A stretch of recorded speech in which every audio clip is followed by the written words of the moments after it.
My name is Tania Stewart. When I was a little girl, about 5 or 6 years old, I used to sit on the garret, the front porch, and listen to Papa Dallas. Papa Dallas was blind and he had these ugly scars around his eyes. One day I asked Papa Dallas what happened to his eyes. Well, daughter, he answered, when I was mighty young, just about your age, I used to steal away under a big oak tree, and I tries to learn my alphabets so that I could learn to read my Bible. But one day, the overseer caught me, and he drugged me out on the plantation, and he called out for all the field hands. And he turned to him and he said, let this be a lesson to all you darkies. You ain't got no right to learn to read. And then, daughter, he whooped me, and he whooped me, and he whooped me.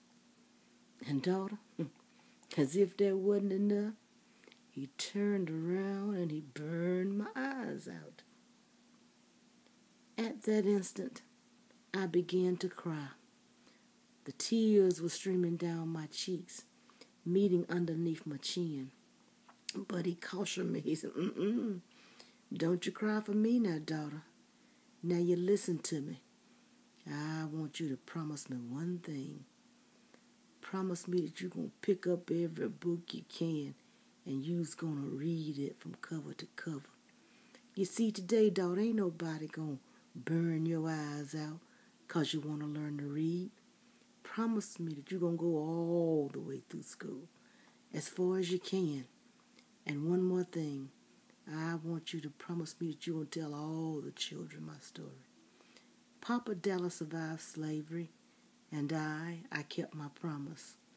I'm now a university professor, PhD, and an actress. He and many others deserve to have their stories told. In the late 30s and early 40s, federal writers sent interviewers across the South in an effort to document music and culture. Among those interviewed were African Americans like Papa Dallas, who had been born into slavery and survived the Civil War. Thank you. A Smithsonian production.